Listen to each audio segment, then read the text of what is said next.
Comment une frappe de drone dans les eaux du Golfe Persique parvient-elle à fermer les écoles maternelles au Bangladesh en l'espace de 72 heures à peine?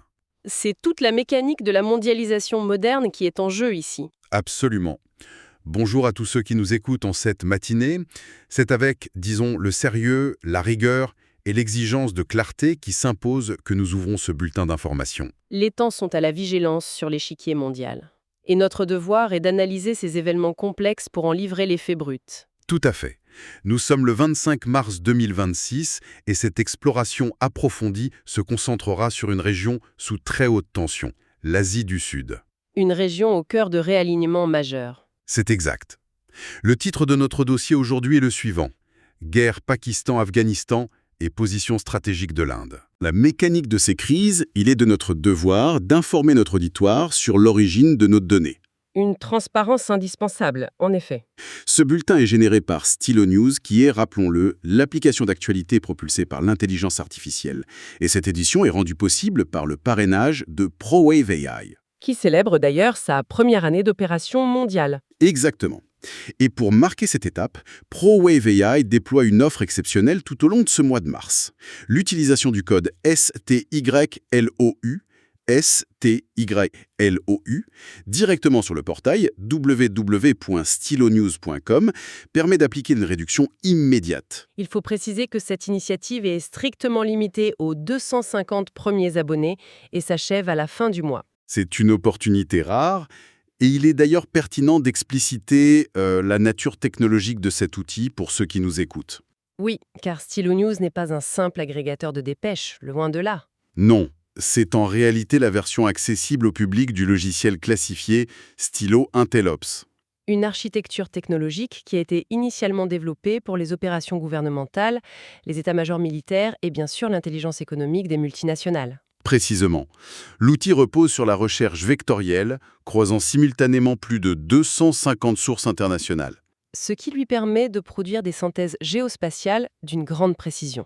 Cela confère, de fait, aux personnes à l'écoute un accès direct à des instruments d'analyse, d'ordinaire confinés au cercle de décision très restreint.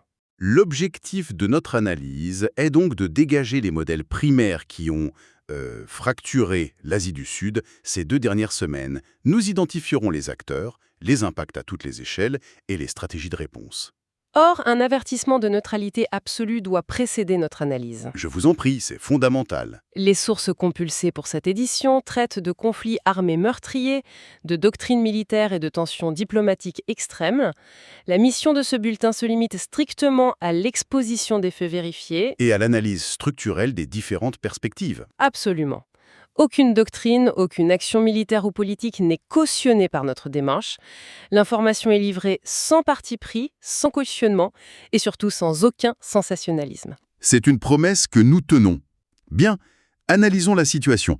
Démarrons par l'épicentre tactique actuel, c'est-à-dire la frontière séparant le Pakistan et l'Afghanistan.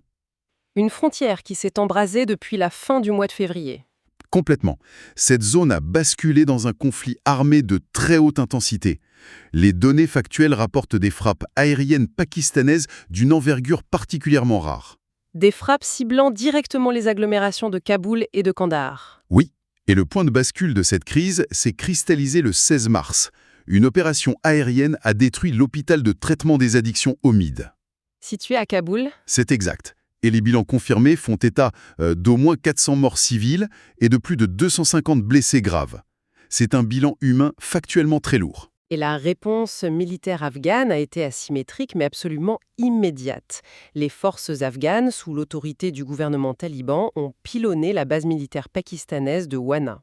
Avec une densité de feu stupéfiante, n'est-ce pas, Evelyne? Les registres décomptent plus de 300 attaques à la roquette en 48 heures à peine. C'est considérable. L'impact démographique est déjà acté. Nous observons la fuite et le déplacement forcé de 115 000 civils évacuant les provinces frontalières de Khost et Paktia. Mais pour comprendre cette éruption de violence, il faut observer l'histoire.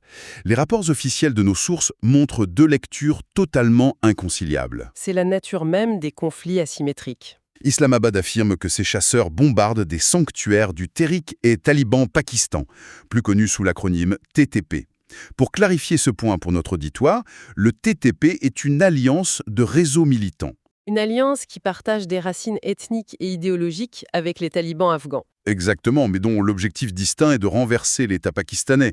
Le Pakistan accuse donc Kaboul de fournir une base arrière stratégique au TTP. Tandis qu'à l'inverse, Kaboul nie catégoriquement cette protection. Tout à fait, le gouvernement afghan dénonce une violation flagrante de son espace aérien et condamne la mort de civils non combattants. La cause profonde, en réalité, réside dans la géométrie même de cette frontière, la tristement célèbre ligne Durand. Tracée en 1893 par l'Empire britannique, si ma mémoire est bonne. C'est cela, une ligne qui coupe artificiellement les territoires historiques des tribus pashtunes.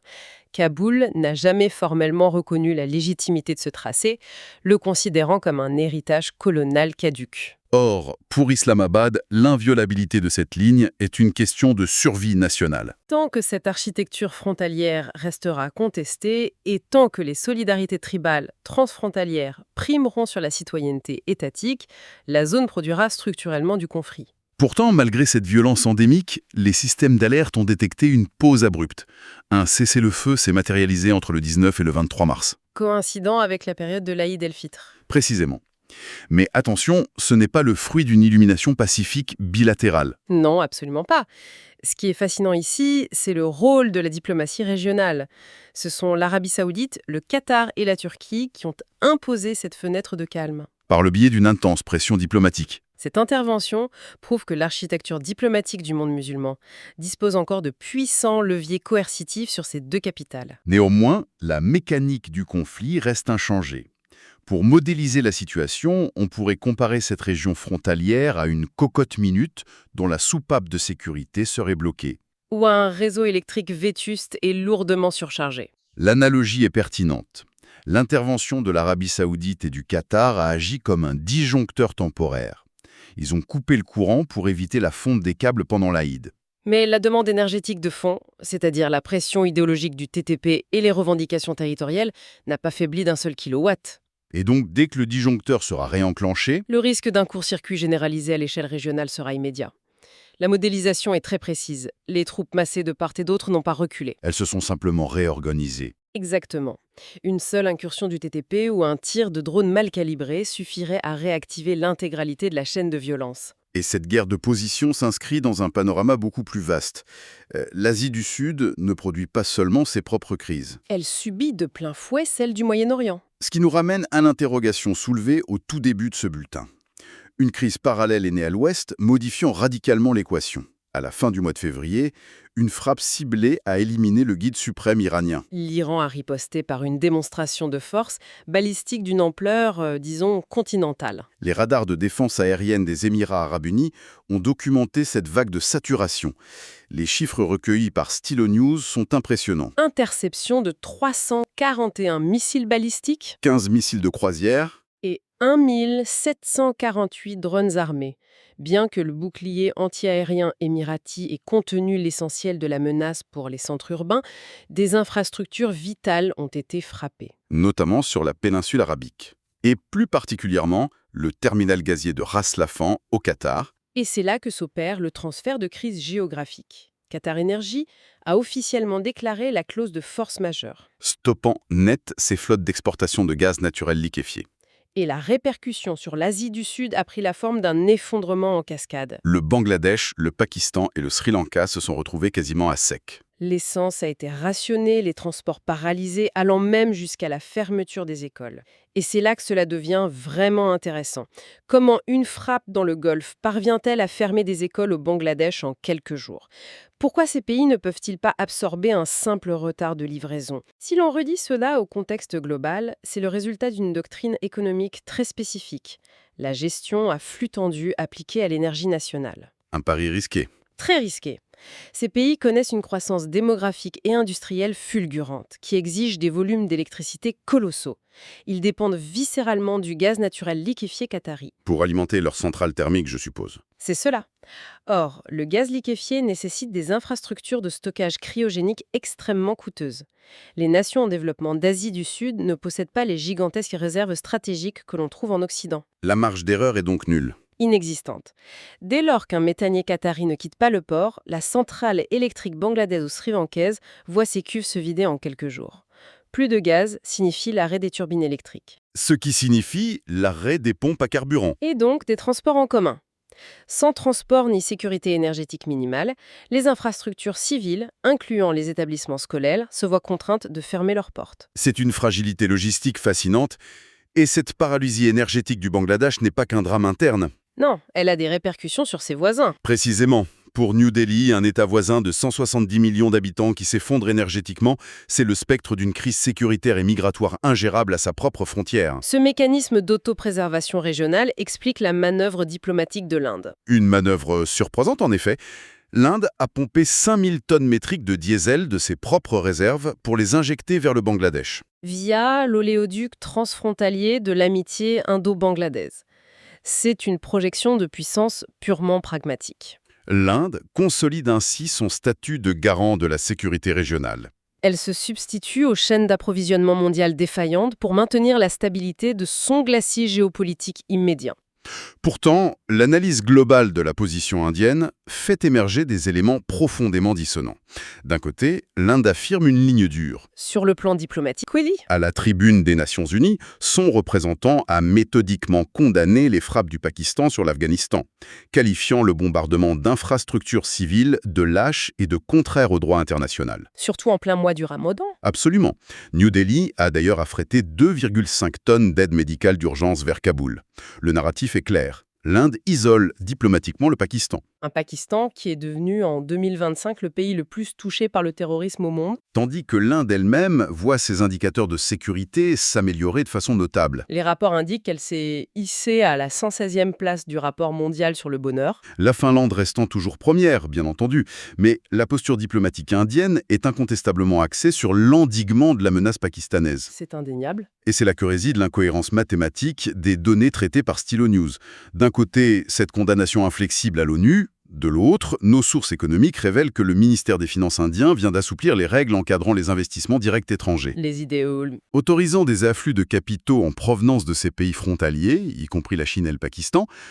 Concrètement, comment un État justifie-t-il l'ouverture de son architecture économique à des capitaux provenant de nations qu'il considère comme des menaces existentielles absolues ? Sur le papier, la contradiction est flagrante. Mais dans la doctrine des relations internationales, il s'agit d'une théorie bien rodée. L'équilibrage stratégique ou l'interdépendance asymétrique contrôlée. Un calcul froid de la part des stratèges de New Delhi, donc ? Très froid. Si l'Inde verrouille totalement son économie à ses voisins, elle les précipite dans les bras exclusifs d'une économie alternative. Le but de cet assouplissement n'est pas de financer l'armée pakistanaise, bien au contraire. C'est de créer des liens de dépendance financière complexes. Exactement. Maintenir un canal économique permet de garder un levier de négociation et d'éviter que ces pays ne sombrent dans un chaos total. Un chaos dont les répercussions franchiraient invariablement la frontière indienne. L'Inde compartimente en somme, une ligne de front militarisée d'un côté, une soupape économique de l'autre. C'est une lecture très juste. Mais ce calcul est rendu d'autant plus périlleux par la force d'attraction de Pékin. L'air marshal Ashutosh Dixit de l'état-major intégré indien a publié des évaluations plutôt alarmantes. L'ombre de la Chine s'étend indéniablement sur la région. La Chine accélère son initiative de la ceinture et de la route, ce vaste réseau d'infrastructures qui irrigue les pays en développement. Et l'armée chinoise soutient déjà massivement l'arsenal pakistanais. Mais l'évolution la plus critique, selon les données, concerne le Bangladesh. Historiquement aligné sur l'Inde, pour sa défense, Dhaka opère une rotation stratégique, signant de nouveaux contrats de modernisation militaire avec la Chine et fait marquant avec le Pakistan. Un changement de cap majeur. La question se pose inévitablement. Pourquoi le Bangladesh tournerait-il le dos à l'Inde au niveau militaire, quelques jours seulement après avoir été sauvé de la pénurie par le diesel indien ? C'est l'essence même de la survie pour un pays inséré entre de grandes puissances. Dhaka refuse la satellisation pure et simple. C'est-à-dire ? Accepter l'énergie indienne est une nécessité vitale à court terme. Mais se lier exclusivement à l'industrie de l'armement indienne signifierait devenir un État vassal sur le plan stratégique. En diversifiant ses fournisseurs militaires vers Pékin et Islamabad, le Bangladesh s'assure qu'aucune nation ne dispose d'un monopole d'influence sur sa politique intérieure. Précisément. Et la Chine exploite habilement ce besoin d'autonomie en proposant des financements rapides, souvent assortis de ce que les analystes décrivent comme une diplomatie du piège de la dette. Captant ainsi des points d'appui navaux et terrestres tout autour de la péninsule indienne. C'est un encerclement progressif. Quittons à présent les stratégies d'état-major pour observer la base de la pyramide.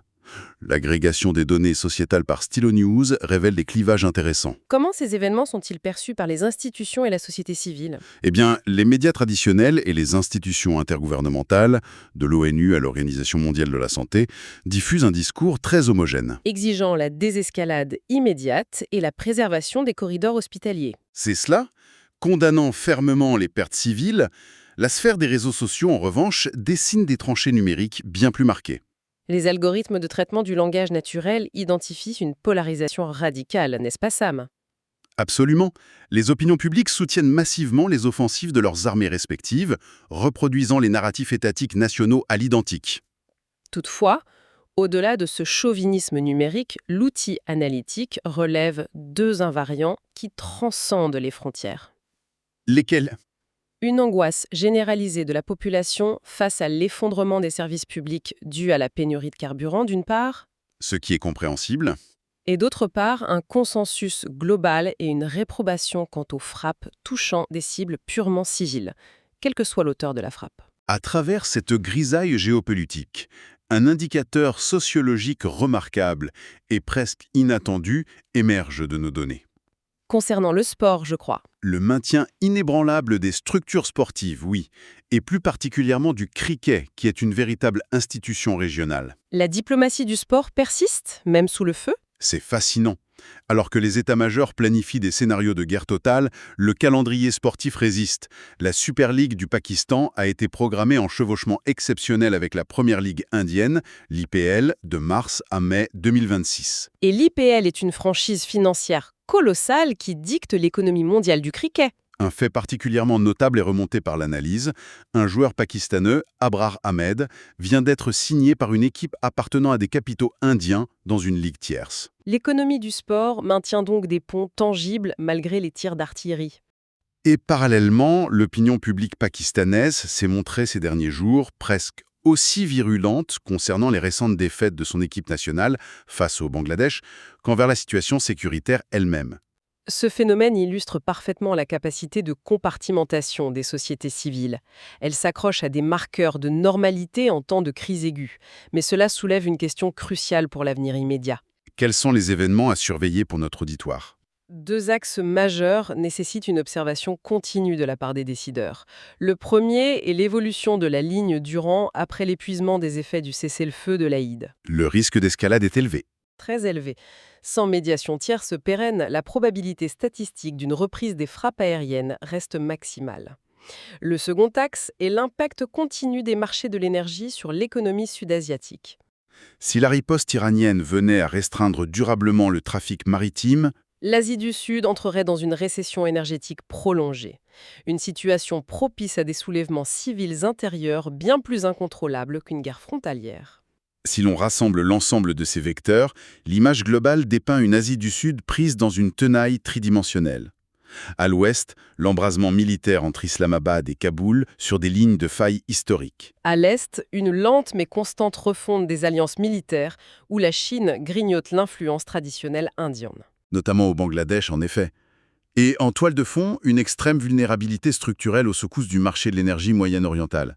Chaque mouvement étatique dans cet espace s'apparente à un exercice d'équilibriste de très haute voltige. Et pour clore la synthèse de ces données, je crois qu'il convient de prendre du recul sur ces affrontements immédiats. D'apporter une dernière réflexion qui modifie notre échelle de temps. Tout à fait. Tandis que la tension diplomatique se fixe sur des lignes de démarcation tracées par des empires disparus et sur des cargaisons de gaz liquéfiés, La communauté scientifique documente, dans l'ombre, un bouleversement d'une toute autre ampleur. les rapports récents compilés par l'ICIMOD, n'est-ce pas? Ouais, exactement.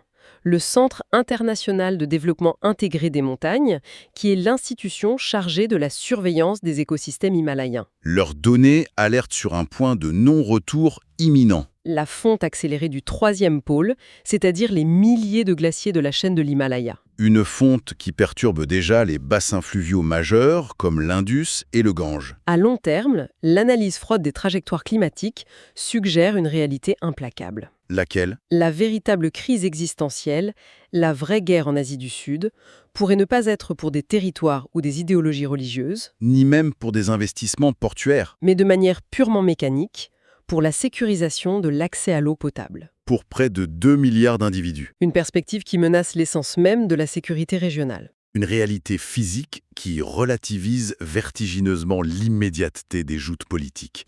Nous rappelons à l'attention de toutes les personnes à l'écoute que l'ensemble des capacités d'analyse développées au cours de cette émission est à votre portée. Des données tirées de la synthèse de centaines de médias internationaux et des flux de la plateforme X. Des informations directement accessibles à tous. Il est possible de générer vos propres notes de renseignement sur mesure, personnalisées, tant depuis un poste informatique que via l'application mobile dédiée. Dans un environnement saturé d'informations contradictoires, la méthode et l'outil analytique constituent le premier rempart de l'observateur averti. L'inscription et l'abonnement s'effectuent sur le portail www.stylonews.com.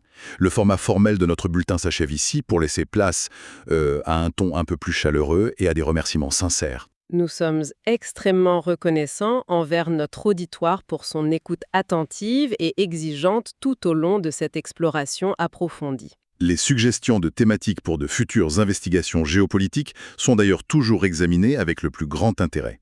N'hésitez pas à nous les soumettre et à suivre Stylo News sur vos réseaux sociaux favoris pour des mises à jour continues. La pression systémique sur l'Asie du Sud ne donne aucun signe de relâchement.